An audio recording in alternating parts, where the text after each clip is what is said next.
Wyn and I want to express our gratitude for every one of our listeners. Thank you for being a part of this podcast and sharing this space with us each week. We are now offering an opportunity to work with Wyn or myself individually in a deeper look towards what's true about life and who you really are. If you'd like to know more, email me or Wyn for more details. In a 3-day dive under the noise, anything is possible. Let's find out. Now onto the podcast. Welcome. This podcast is an exploration into being human and what's possible when there's less attention on the noise in our heads. Warning. While listening to this broadcast, you may experience moments of deep peace, sighs of relief, personal insights, or long stretches of dead air. Do not be afraid. This is normal. Under the Noise with Wyn Morgan and Kate Roberts. Welcome to Under the Noise. I'm Kate Roberts. I'm here with my co-host Wyn Morgan. Hi, Wyn. Hi, Kate. How you doing? I'm doing well. And today we're joined by Marina Galán. Hi, Marina. Hi. Thank you for having me here. Yeah, I love having you. Thank you. So, Marina, I don't know if you've ever heard the show, but when we have a guest on, we don't do the typical intro and your history and the things that you're doing. We essentially just ask you what you would love for people to know about you right now. What I would love for people to know about me right now, that's an interesting question.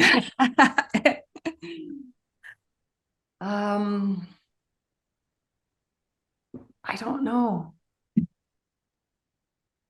I am a surrenderer to life more and more. That is what I am becoming more and more. I am a truster.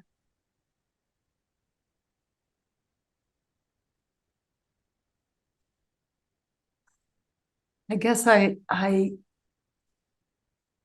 recognize more and more to what extent we all are, but I will speak for myself.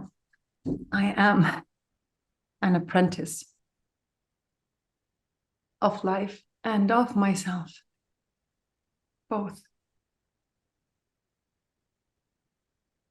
I am a mother and a daughter and a sister, and I do my best to be a companion to people that want to understand themselves in life and life in themselves in a deeper way. Other than that, I do my best to listen to life and allow myself to be guided by it. And so always inhabiting the unknown and having no idea of what's coming next. And learning to be not only at peace with that, but thrilled about it. Mm. That's what came. There you go.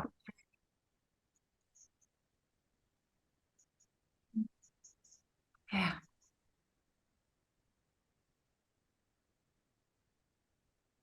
I would love to know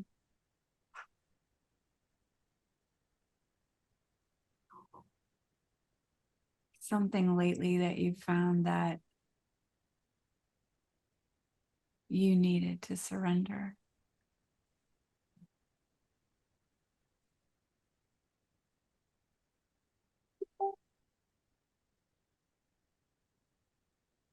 Well,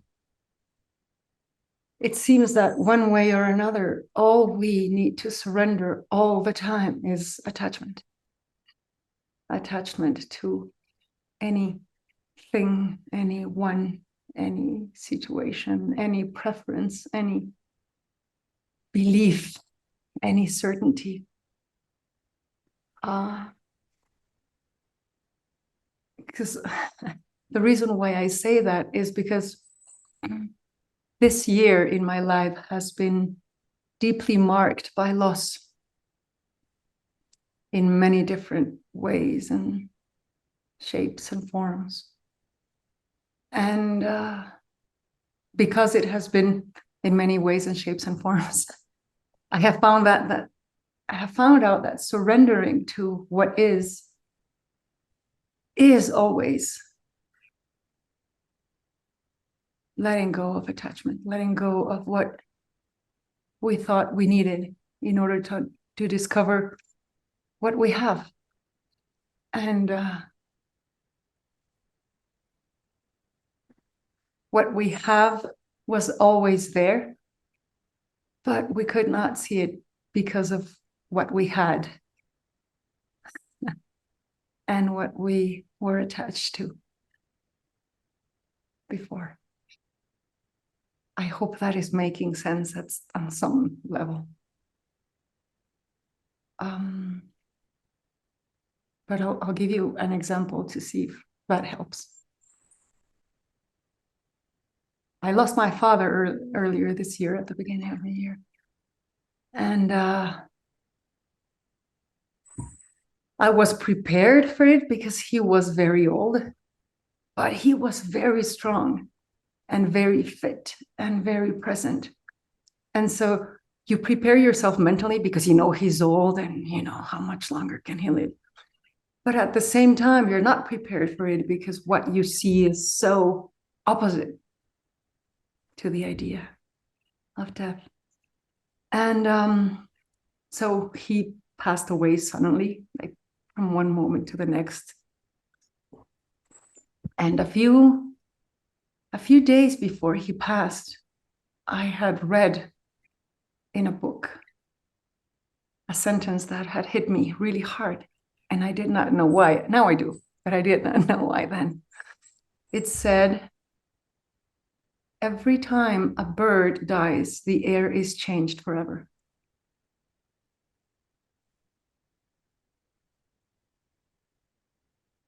And so a few days after that, when my father died, I became very curious as to what had changed in the world with his passing. And I began to pay attention to what had been changed. And what I found was that my father's death had birthed a new silence into the world.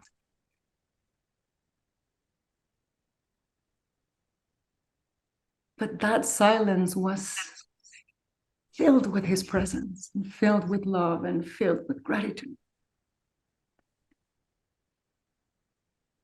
And in that silence, I have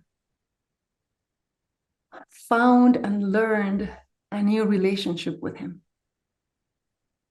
with the Father that inhabits me and inhabits life, even though he's not here anymore. And so that relationship was always there, that silence was always there. But I could not have noticed it before because he was there. Because of his voice, of his presence, of him.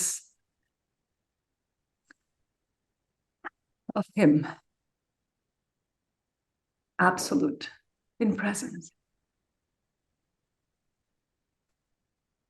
And so every loss that I have experienced this year has somehow opened me up to discover what was already there, but I hadn't noticed. And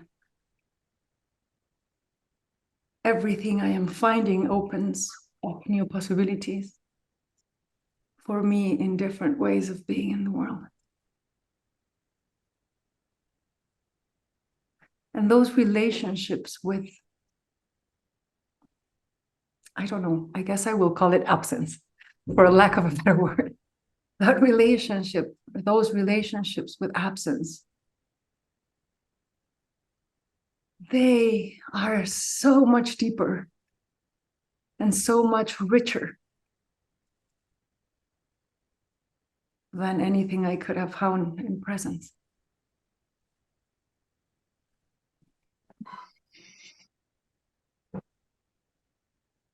And so,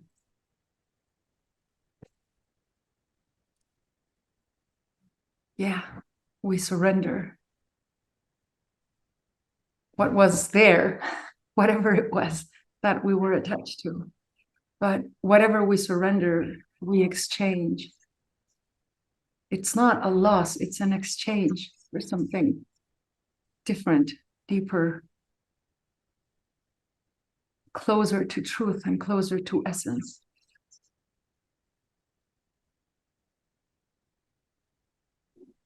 And discovering that, I don't know, discovering that surrendering or giving up something is not losing it, but it is an exchange. It is always a better deal. You always get a better deal. And so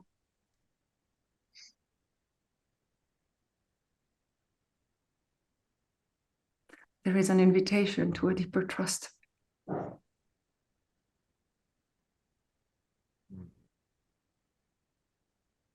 And paradoxically, it brings you to a deeper presence.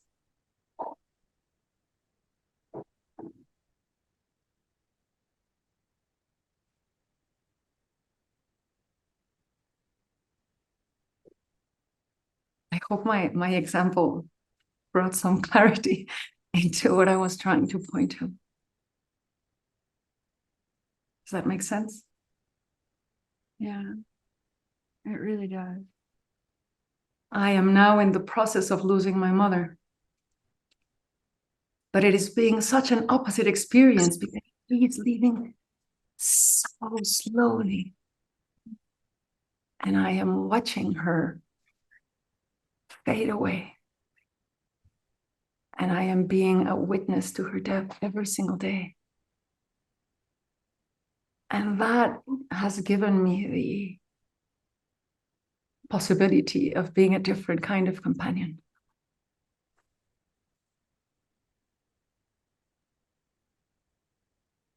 And the conversations we are sharing. And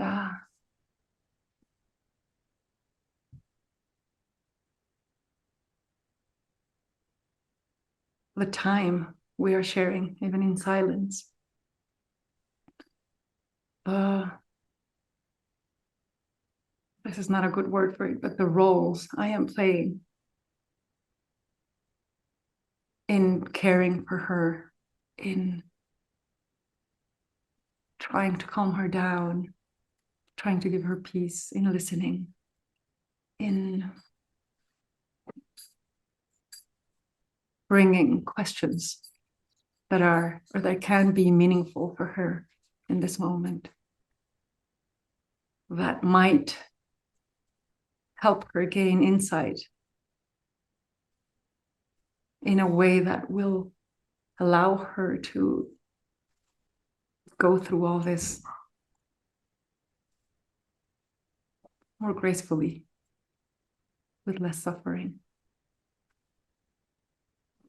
is being a true privilege. And so it is a completely different type of surrendering and giving up.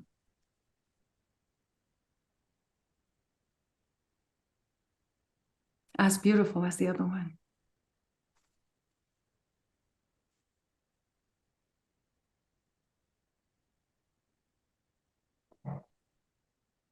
And I constantly find myself overwhelmed by gratitude,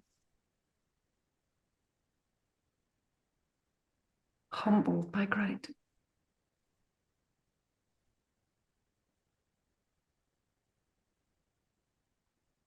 But it is a constant surrendering, a constant giving up.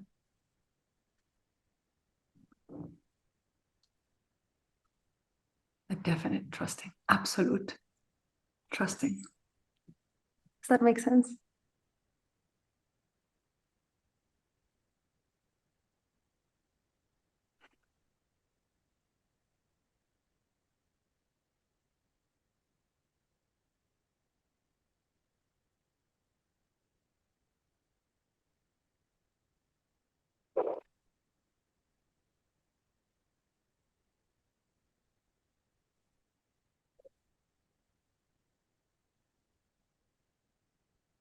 I have surrendered my business. I could say I have lost my business, but I have surrendered my business in order to be able to be present to this and other things that are happening. And that is a different kind of loss. And that has also allowed me to see so much of what was already there and I could not see because I was busy with the form.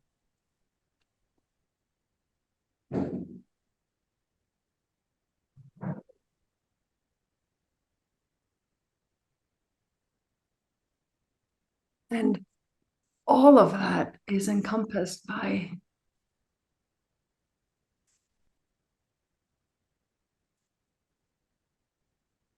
a careful attention to rhythm.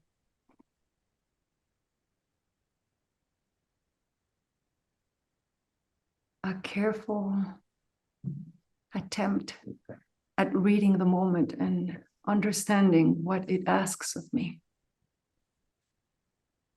The moment, only the moment. What is this moment asking of me? And how can I respond to that request?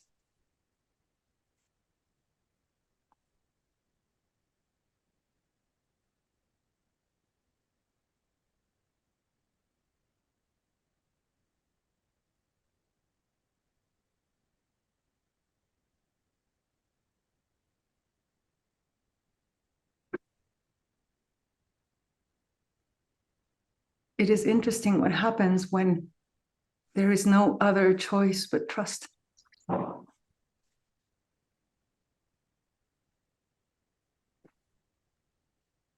It would seem that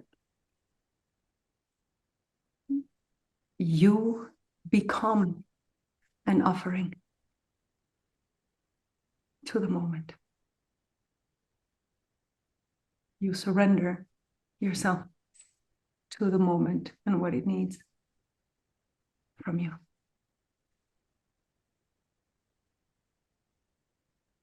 And in becoming an offering, there is a deep sense of collaboration and communion with something larger, not understandable, not graspable, not knowable.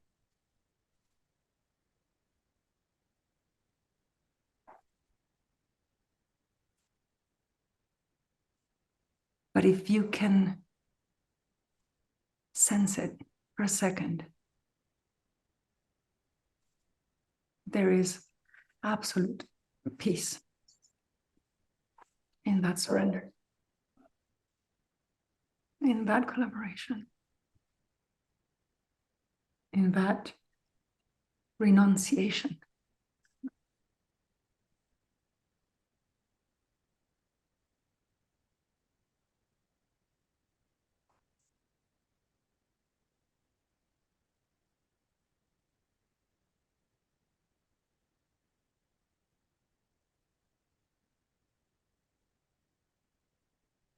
I was reflecting on the name of your podcast,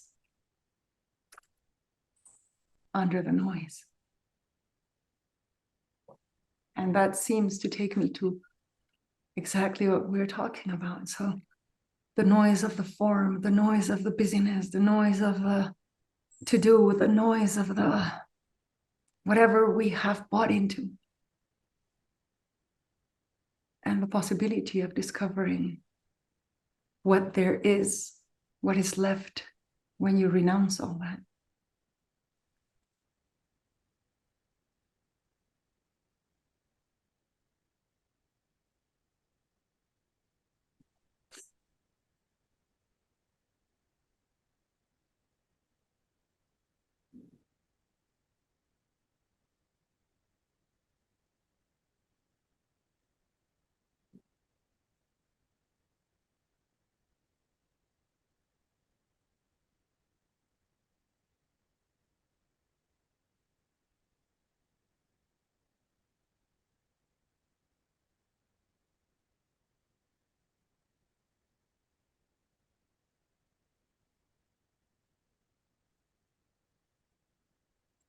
Somehow it feels as if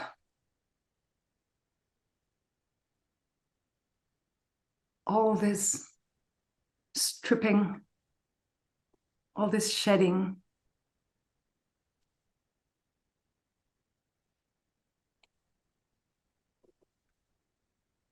is creating a void that will be filled with something.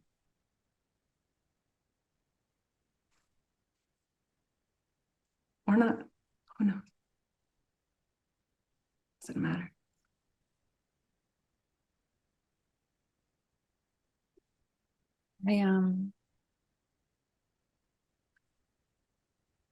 I love reading Wyn and Kate, and Wyn always gets on me because I'm constantly quoting her, but or misquoting her, I should say. It's probably more accurate, but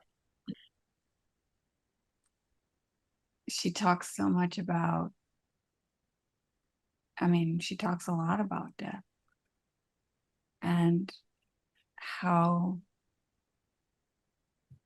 it's very similar to what you said, how reality is always better. But when I'm in the middle of, like you say, like a loss or something,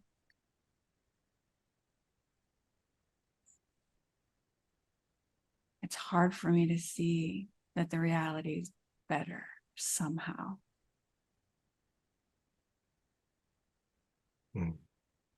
Most of the time for me, I'm not able to do what you're doing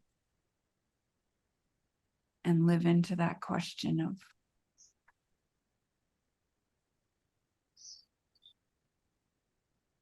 what life needs from you in that moment.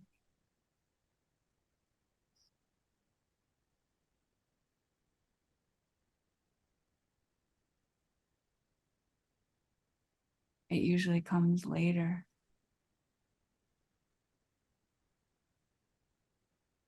For me.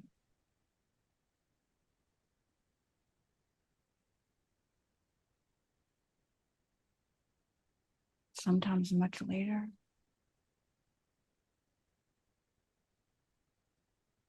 But I love listening to you and reading her and knowing that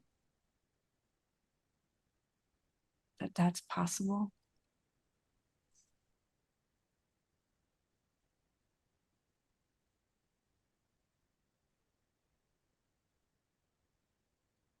Thank you for that. You know, a very good friend of mine told me, I don't know, 30 years ago, that if you really had an adventure, when you go for a trip or something, if you really traveled, you must have lost something in order to have traveled. So what he would always ask me, what did you lose? When I'd come back, and it always stayed with me. And I always ask my kids, what did you lose when they come back from a trip? And it's really interesting, the things that come up. Because you can, of course, lose, I don't know, your jacket or your sunglasses. But when you go to a deeper level, you lose fear. and you lose insecurity, and you lose ideas that you had about people or other parts of the world or yourself, and it's so beautiful to become aware of what you've lost and how that has opened you up, how that has made room for possibility. And there is another spiritual teacher, Mark Nepo, that talks a lot about the wisdom of the broken open heart. And he talks about how the heart breaks open. Life will break your heart, as the Sufis say. But he talks about how life will break your heart open just so that it can hold more love in. And then it will break it open again, and then it will break it open again. But in every tradition, you can find words of solace and hope in that breaking open of the heart. And it is by the breaking open of the heart that wisdom takes a hold of us and can speak through us and can manifest in us. And so it's a bittersweet moment of realization, like, yes, we need to have our hearts broken open by love. But that expansion allows us then to grow into our new full size. And then we inhabit that space. And then it needs to be broken open again so that we can grow into it and expand and take possession of that space.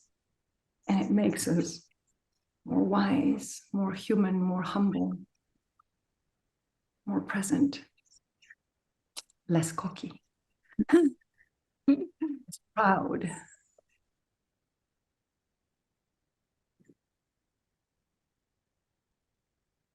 And loss breaks your heart open.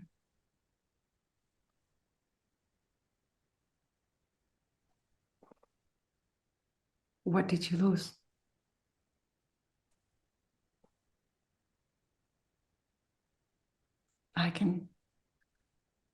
I could do a long list of everything that I have lost this year, having lost my dad, my business partner. It's a long list. And but what has that opened up for me?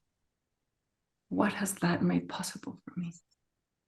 How has that allowed me to grow and inhabit the world and myself in new, more authentic ways?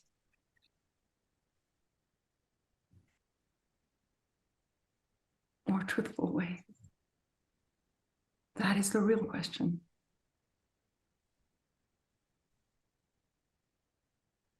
And so, gratitude. Just gratitude. It's like life is always waiting there to fill the space. Yeah.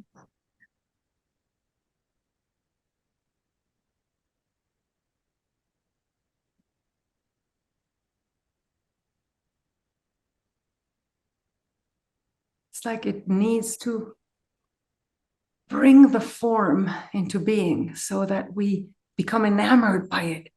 And then it needs to take the form away so that our attention is called back to the essential,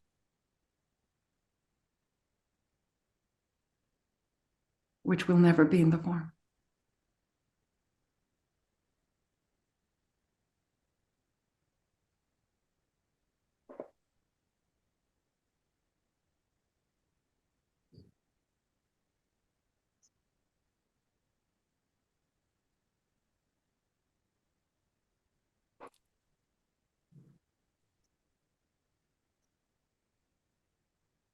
Dick and Bettinger, one of our previous guests, loved to talk about the 4% is in the universe. 4% makes up what we can kind of interpret with our senses, our 5 senses, and everything else. There's like 96% everything else we can't see or touch or hear. Yeah. We have a pretty poor headset, don't we?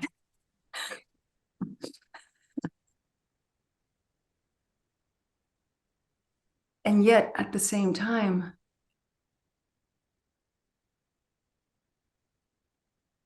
the possibility to feel beyond the senses, just feel.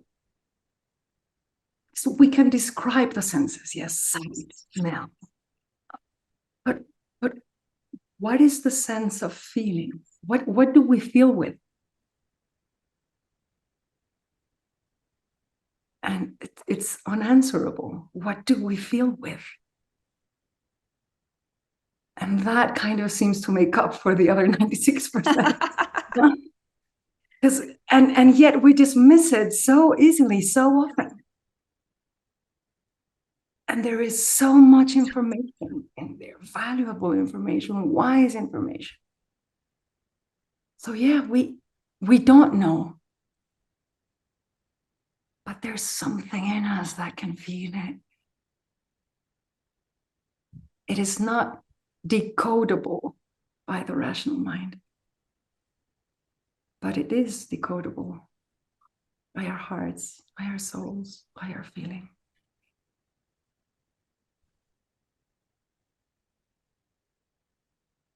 And yet we insist on trusting our senses more.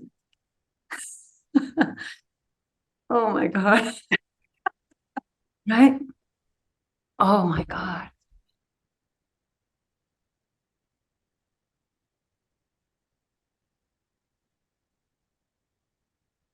Everything that we know at a deeper level, we know by this feeling, by that other sense.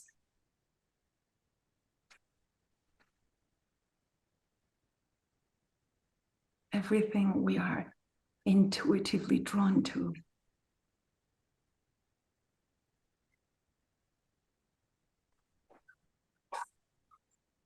Everything that we could call guidance in us.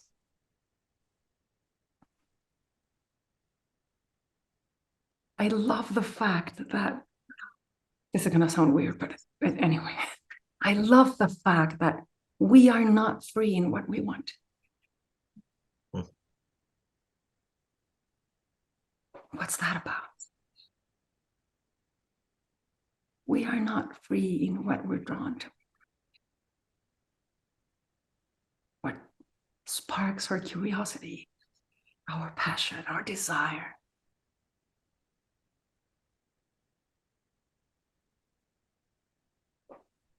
What is that about?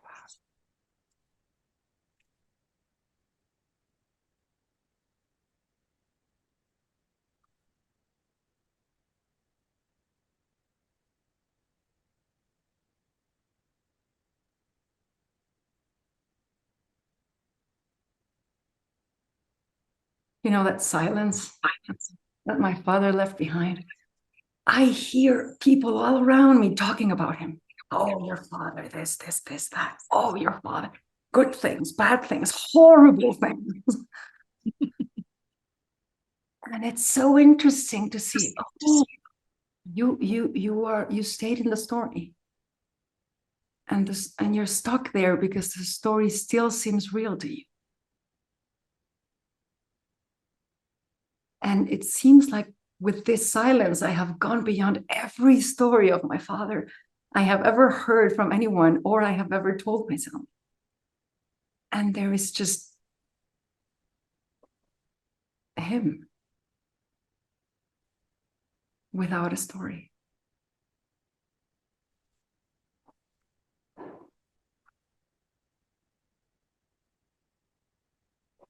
And that keeps growing also. somehow.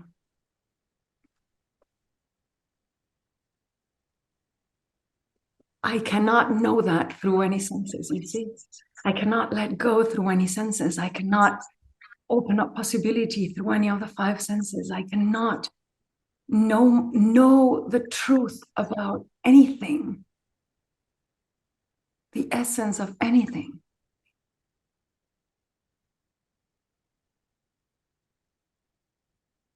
And so you have to go deeper under the noise. Yes. The noise of the senses and the noise of the mind, and just give that up. Give that shit up. What does your father feel like right now? It feels like a smile. He feels like a smile. I honestly have not been able to go beyond that. He feels like a smile. I wish I could convey to you what that means.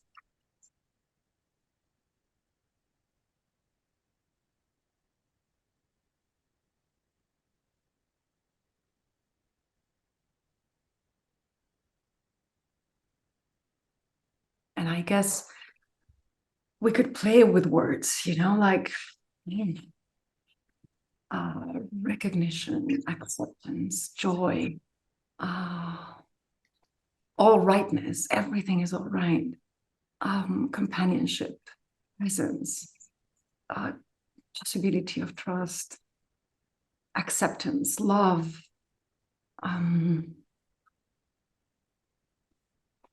cheering on, support.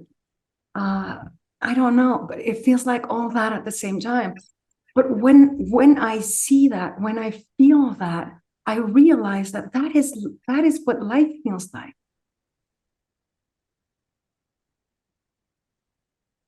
It feels like all of that beyond my story of it.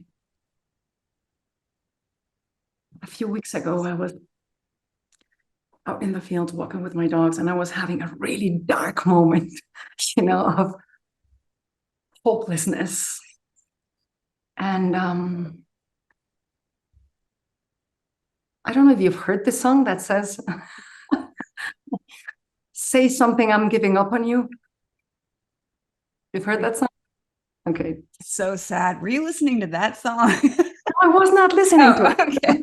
In a really dark moment, and I was out in the fields. And so the concept, the sense of say something, I'm giving up on you came to mind. And it was as if my whole being was saying that to life, like say something, I'm giving up on you. And what followed that was absolute silence. But in that silence, as hopeless as it could have felt after asking, please say something, I'm giving up. In that silence, I suddenly started looking around me, and I saw that life was answering with trees and birds flying and rivers flowing somewhere, even though I could not see them, and waterfalls and oceans and snowstorms, and life is saying something all the time. It is smiling all the time. It is screaming all the time. It is inviting all the time. It is scolding all the time. It is just being all the time, and we miss it because we're busy with the noise. And in that something that life is saying, there is only truth waiting for us to grow quiet enough to hear it.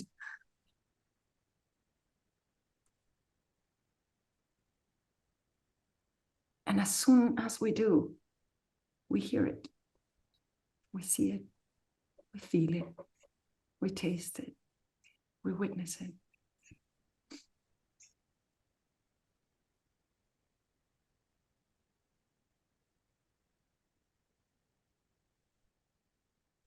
I have so much gratitude for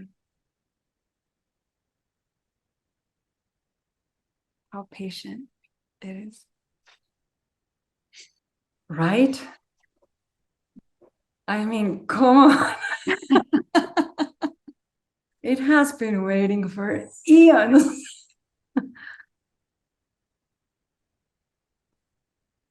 And it just keeps repeating.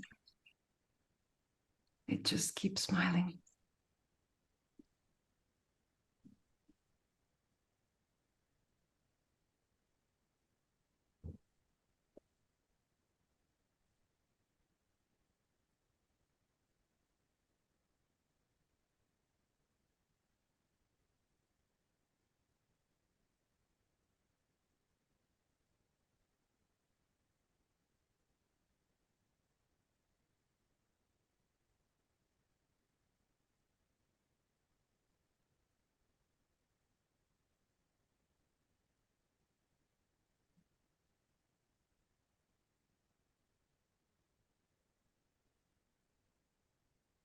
People ask me about healing after so much loss. And I don't even know what healing means anymore. Like seeing through the illusion of grief. Is that what healing means? Seeing through the illusion of suffering? Seeing truth, then? Is that what healing means?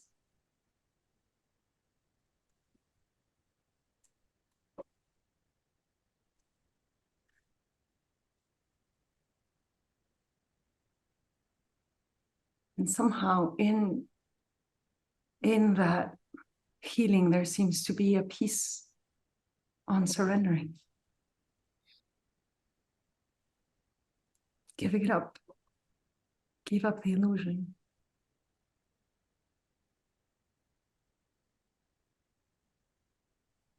Nothing will force you. Nothing will, take it from you by force. You have to give it up. It's a voluntary.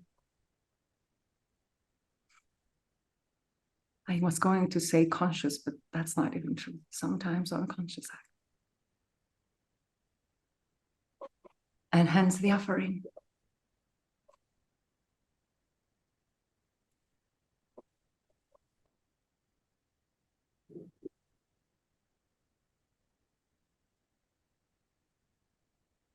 I remember my grandmother telling me when I was little, "You're suffering, offer your suffering to God." And I was like, oh my God, what is he going to do with it?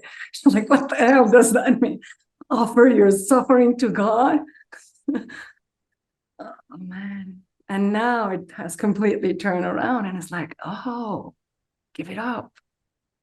Give it up in exchange for truth.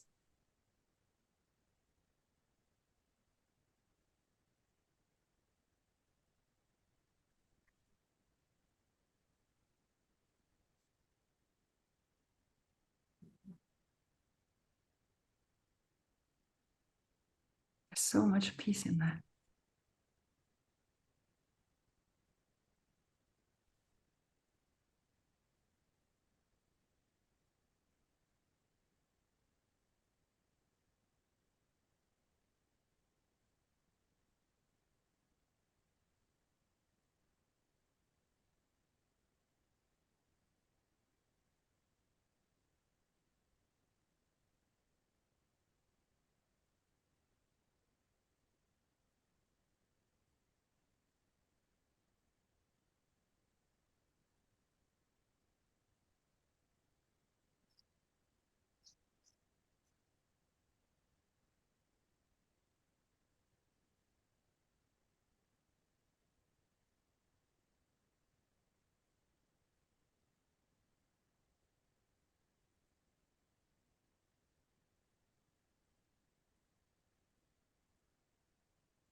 in a way that I don't yet know and may never know.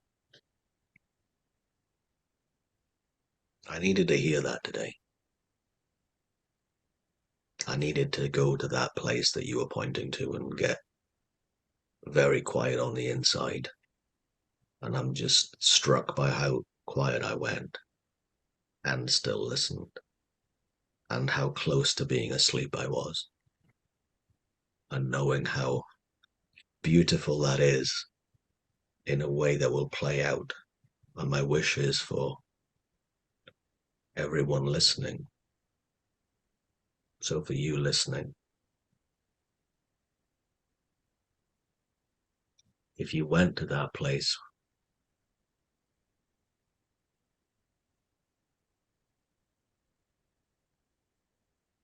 that something beautiful will unfold from whatever you've not yet seen from it. And if you didn't, this might be one to listen again to. Again, making sure that you're not operating heavy machinery or driving a car or doing anything that might send you into a meditative state or to sleep.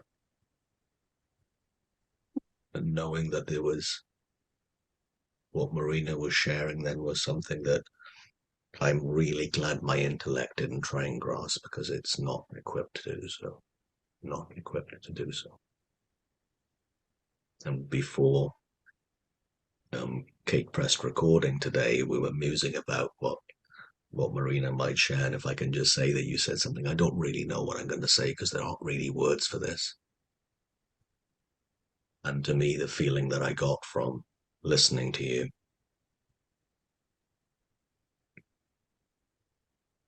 is again one of the, it's in that 96% that isn't fathom, can't be known. I'm going to try and figure out what that word is I was trying to say later, but I'm going to forget it for now. So I want to thank you, Marina. And say it again. Unfathomable. Yeah, that's it. Yeah. I'm not going to try. Not going to try. It's always a joy, Marina, to listen to you, and I've had the pleasure of knowing you for a long time. Like pushing 12 years now, right? In various different places around the world. In various different so many circumstances. Yeah, exactly. So many circumstances. Yeah. And here's another one that I will know I'll never forget. Thank you. Been a good companion, Wyn. Thank you. Travelers in this adventure of what else is there to be lost? What else is there to be lost? What a beautiful question. What if when we die, that's the question we get? So what did you lose? In excitement, like, what did you lose? We're like, what do you mean? I thought it was about getting.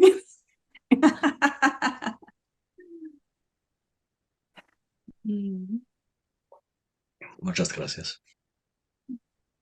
Thank you, guys. It has been an absolute pleasure. It's such an opportunity to have a space in which to try to bring words, because it allows you to go deeper as well. Thank you. Thank you. Love you.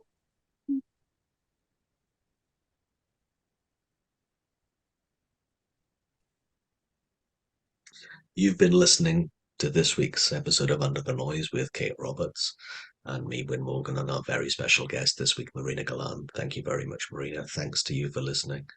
And if you want to get in touch with Marina, the details are wherever you found this podcast, whether you're on video or on the audio version of any platform that you found us on.